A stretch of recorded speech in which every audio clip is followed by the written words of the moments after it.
great leaders and people sticking around, and then bad managers and people leaving. So still, 3 out of 4 people leave because their line manager is a dickhead. Like, let's just call it for what it is. I'm pretty sure if you read the paper, they don't use that words. Let's remember not to swear, public forum. Alrighty. So the things that they did identify, well, what's the correlation to those great leaders and a culture? And again, human factors. Business drive, honesty, collaboration, innovation. In the business papers, they even say agile and adaptive. They're not referring to the methodology itself. So there's a great opportunity here for us to engage our managers and give them the chance to actually be the leaders that they could be. Again, it sounds easy. So I decided that that's what I'm going to do. Most of you probably know that I'm actually coaching at Telstra. And again, that's probably another a W3F moment. Like, how is anyone going to change a massive legacy enterprise to achieve the kind of agile utopia we want it to be? So a wholehearted business leader has the capability to authentically engage people, the courage to create outcomes, to embrace their community in whatever state it's in when they start, to nurture and craft that culture with a passionate drive for business performance. And I put that out there to the people that I work with as a bit of a call to action. Because if you're not up for it, that's okay. Go and be who you're going to be. But if you're up for it, then we can help you get there. So the 8 core capabilities of wholehearted leadership is broken up into business competencies as well as your people side of competencies. And these have intentionally been put together in the figure of 8. So one of the things I love is Lao Tzu, I Ching, and Chinese history in terms of the way that they do business. The reason for that is we think in Agile, or we think Lean's created plan, do, check. The I Ching, thousands of years ago, they just call it test, experience and grow. So there's power in having a continuous learning loop amongst these for our leaders. So I'll take you through each of those capabilities shortly. So the actual journey that we take people on is a stage journey. Now this one's mainly focused on getting the manager engaged and getting them socially aware of how they're impacting their teams. Once we get them through this first stage, which I'll cover today, the next level is then helping them to co-create the agile transformations. So they're not necessarily responding to an executive demand or a team expectation. They're actually in creating it for themselves. So the 4 levels that we initially take them through, if those of you are familiar with Daniel Goleman's emotional intelligence, it's self-aware. He talks about they need to get to the stage of being self-management.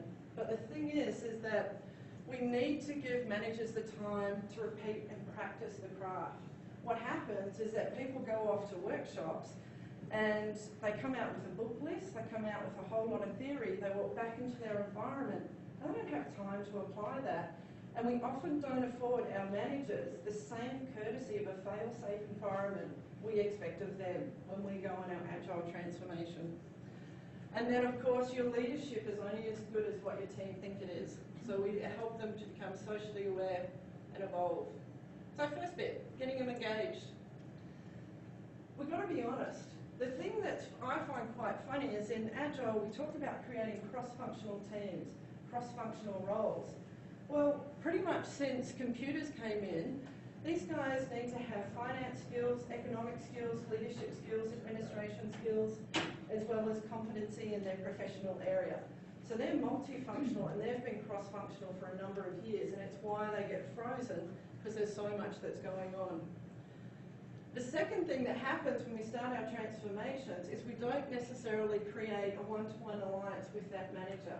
We don't necessarily put support around them and give them the opportunity to build trust with the coach to safely have those candid conversations. At the executive level, a lot of the executives will have their own coaches and they will have their own learning program, but somehow in the middle, we haven't given them the same time to be able to do that. So this is the framework that we use. It's a very simple one-sheet A4 piece of paper that we walk in with the initial engagement.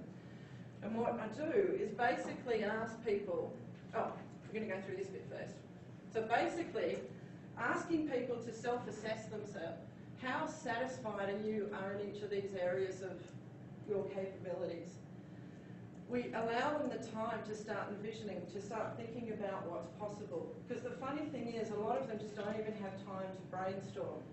And then the third thing we do is we allow them to choose what area they want to focus on. Now, you've probably heard of all sorts of different styles of leadership, all sorts of techniques. There's agile management techniques, there's lean leadership techniques. But the thing is, in the same way that you probably don't like someone shoving a new method down your throat, neither do they. So by allowing them the opportunity to choose what they want to learn first, what we're doing is building up their competency, their trust in a learning journey, and also making sure that those skills that they do learn are more likely to stick. So we'll talk about the business capabilities first. How are we doing for time? Is anyone snoring, or was that me? No. I just have a drink.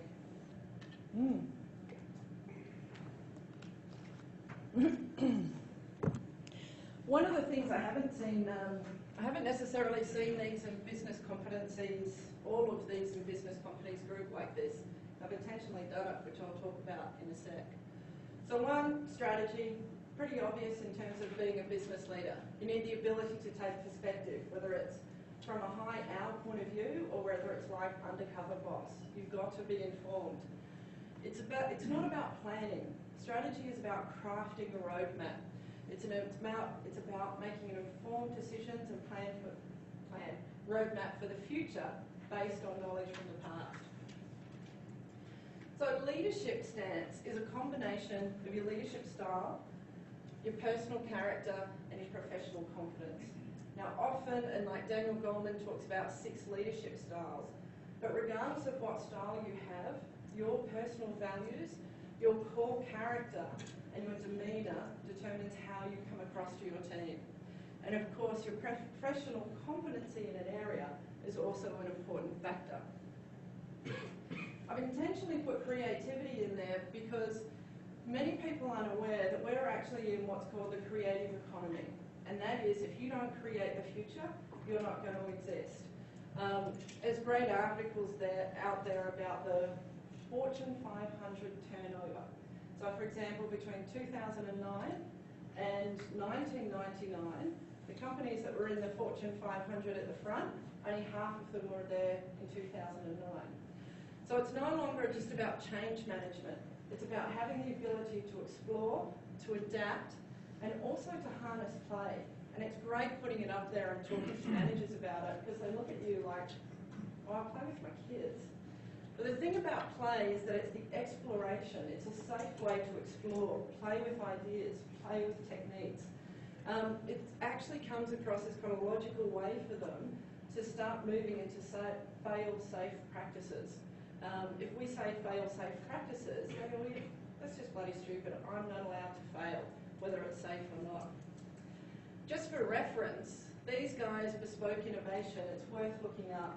It's an incredible story where they decided to play around with having a group of artists and designers together with a group of engineers from Stanford. And what they created is bespoke prosthetic limbs for amputees. And it's an incredible invention. So something worth looking up after. So the other capability in your business factors is the environment. And the thing is that environment isn't just physical, it's organisational, it's economic environment. Is it complex? Influencing climates would be what's the current culture, what's the current mood? Are people scared to leave their jobs because the economy is going down? And the other thing about environments is making sure that our leaders help us set them up as call to actions. So do we have the space to put stickies up? Do they bring the teams together? So this is a nice, safe way of talking about those things in Agile, but doing it in a business language sense. So the people side. So of course, you're only as effective as a leader as your people think you are. So engagement's one of the obvious first ones. Do you have an aligned purpose with your teams? Do you empower them to be who they are and to be the best results that they can do? And do you give thanks?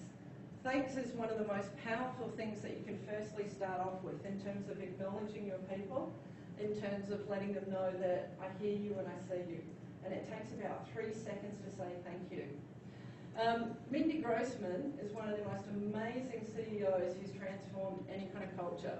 Basically, she came in after 10 years of HCN having 8 different CEOs. So she's worth looking up on the Stanford Bubbles. It's on YouTube. Communication. We all think that we're actually good at communication, but often when we ask our teams, they're like, well, I didn't quite understand. The level of expectation you had, I didn't really agree to what you thought I agreed to. Much like on user stories, we put acceptance criteria. A lot of leaders are very clear in ensuring that who they've spoken to actually agree with what they've spoken about. And so it's about building techniques in those areas. And I put Guy Kawasaki up there. He wrote The Art of Start, I think a decade before Eric Ries wrote Lean Startup. And he's got some fantastic talks about getting your pitch out there, being clear.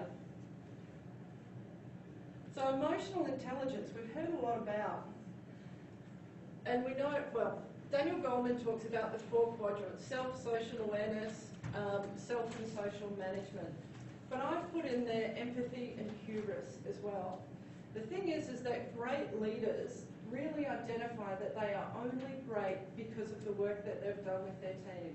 So having the humility to acknowledge that rather than stealing from your people is actually what sets them apart. Jim Zimmer, he's the CEO of Harley Davidson, another fantastic company in terms of being emotionally in contact with their customers and their product. So another good story if you want to learn some more. And alliances.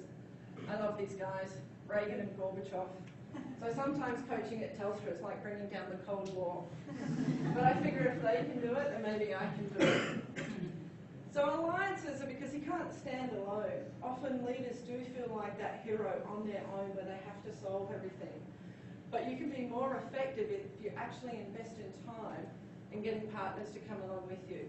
And you know the other thing, like I love this photo, is because the closest distance between 2 people is a really good joke.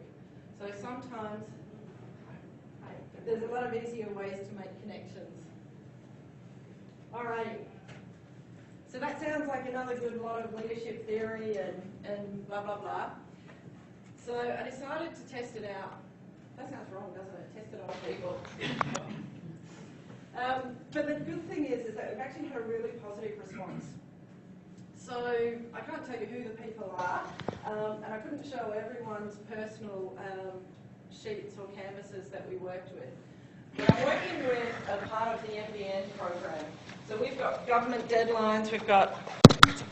Oh, do you want the mic? No. It's for the recording. Oh, hello recording. It's like a 1-800 number. I feel weird now. Ed's just plugged me into the Borg and I'm trying to get us away from the Borg. Yeah, bad joke coming. I'm going to put that down. Okay. Yeah, so it's a complex space, actually. And it's a very stressful space for a lot of people. They've started on the agile journey, to be quite honest, they've fumbled around, but we are improving it. And we recently put a leadership team, we're calling them a leadership team, because that's their call to action, and started working with them individually. So you can see here, this person is pretty much kind of 50-50 in terms of their capabilities around setting their strategy and roadmap. They're happy with the status quo of the environment at the moment, and you can see that they feel that they want to develop a bit more in their engagement and creativity. So the interesting thing about this is when we ask how satisfied are you, it's intentionally not asking how good or bad you are, because often managers feel like they're being assessed every day. Every day they hear about how they stuffed up, what they've done wrong, whether it's from their boss or whether they've let their team down. And the interesting thing I found with these conversations is that in this private, trusted space, you'd walk in with people that you thought were sociopathic. And what I've identified is that basically they've learnt to be sociopathic have forgotten all of their human side in order to get to that managerial position. But underneath, they're actually people. And so you can see from here, it's true, they're people. Their fathers, their mothers, their daughters, their brothers. And it's interesting. Not all. Hey? Not all. Well, you've got to unplug them first, don't we?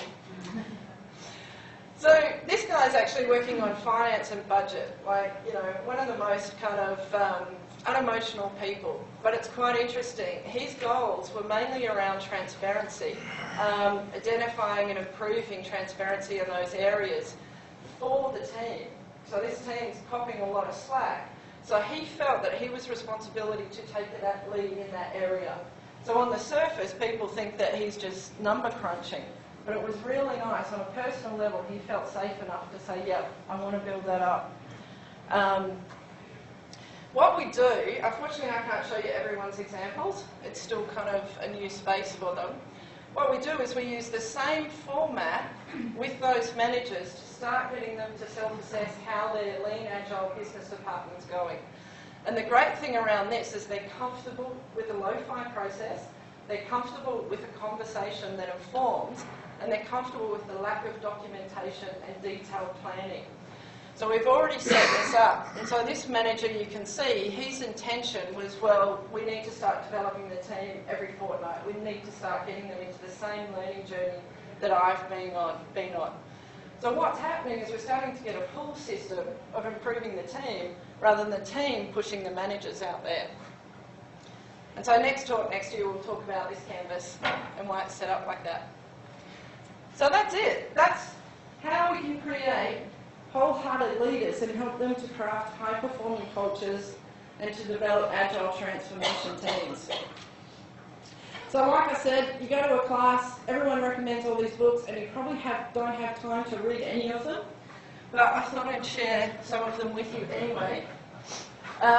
These are around leadership. This one, Entrepreneurial Thought Leaders, is a podcast and video cast that you can watch. They go for anywhere from 45 minutes to an hour. Absolutely awesome. I think they've been running since 2006, 2007. Check it out. It's one of the quickest, best ways that you can start to understand how leaders in the world have worked. On this level, this is more about your cultural engagement. Wired to Care is a fascinating book, and Dev Packnick is building up a lot of evidence about how companies have actually transformed their approach with their community and their customers to drive profits. So in the way that Pete was talking about how can business serve the environment and make money as well, Dev's having a look at how business can make money and serve people much better. And down the bottom, of course, you couldn't go into leadership without recommending Emotional Intelligence or Brené Brown. I love Brené Brown's work because she's having some really honest conversations of what we've got to get through in terms of the shame that we carry, the courage that it takes to move on these journeys. And good old HBR. Coactive coaching, so that's part of my training. I'm Agile certified, Lean coaching certified, blah, blah, blah, acronym, whatever. But if you are interested in coaching, that's a life coaching book, but it's a very good model for engaging and supporting people. And finally, the most important book that you can read is yourself. Regardless of what I say, regardless of what anyone else say, becoming more aware of who you are is probably the most important step in terms of becoming a leader. Because basically, if you don't better yourself, then you're just another wanker at the front of the room. So hopefully I haven't been that for you tonight. And that's it.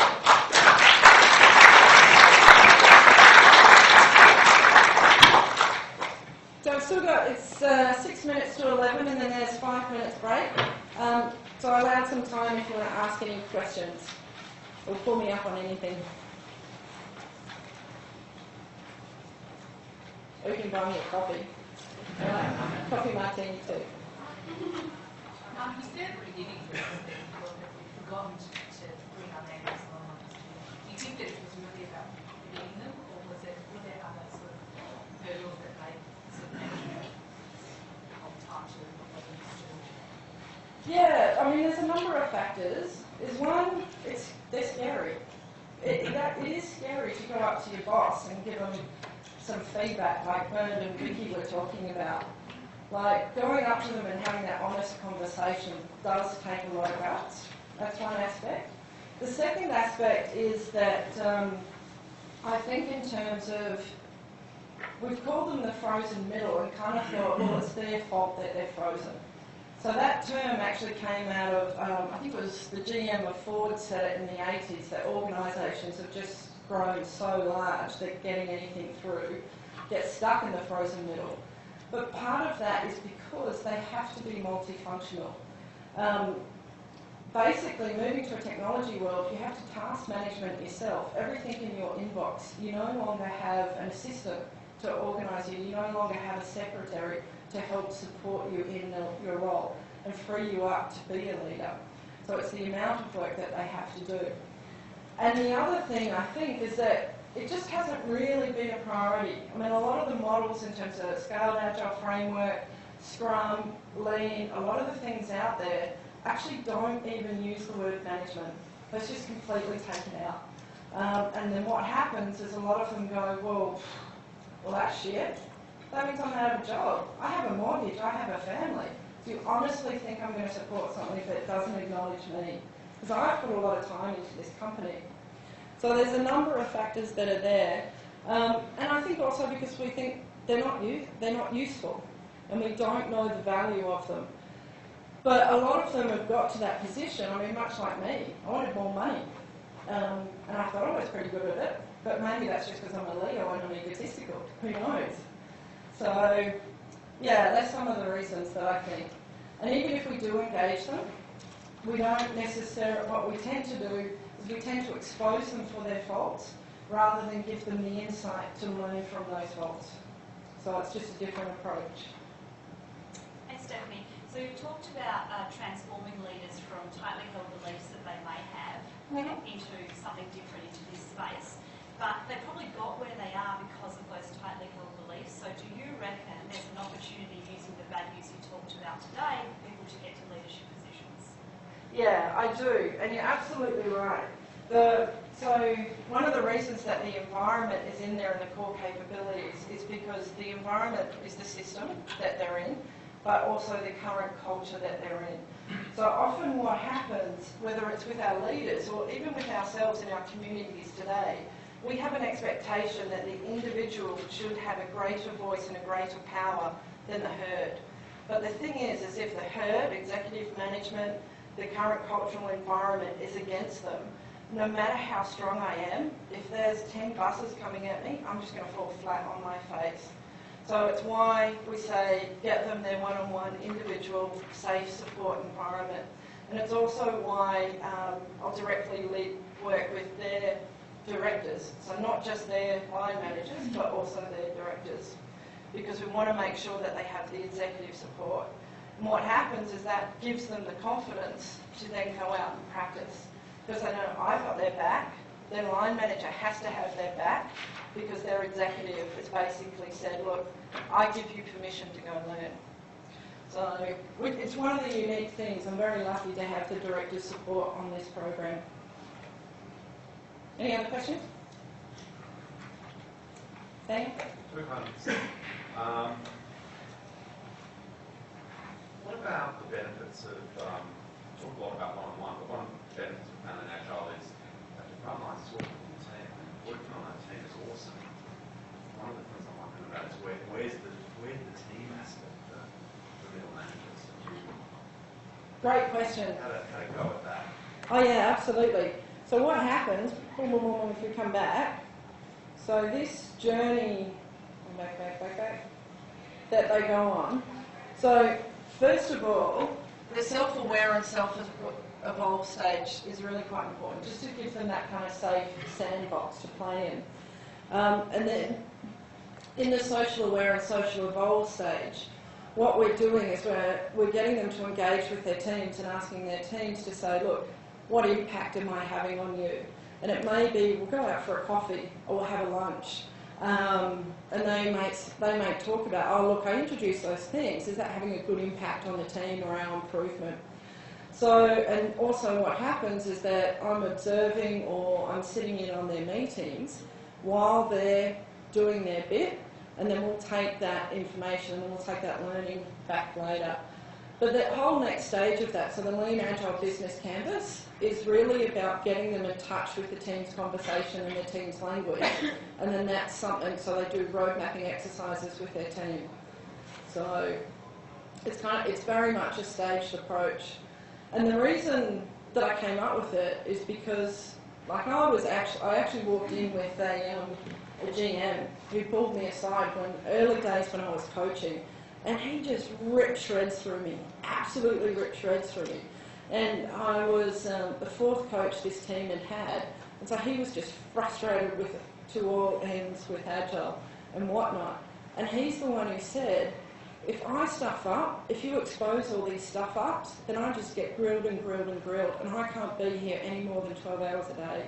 So something's got to give. I'm giving my best, I'm giving my all. So it was a really authentic, help me out, help me get to where I need to be, and then I'm ready to give the team what they want. Good example. That's it. That's 11.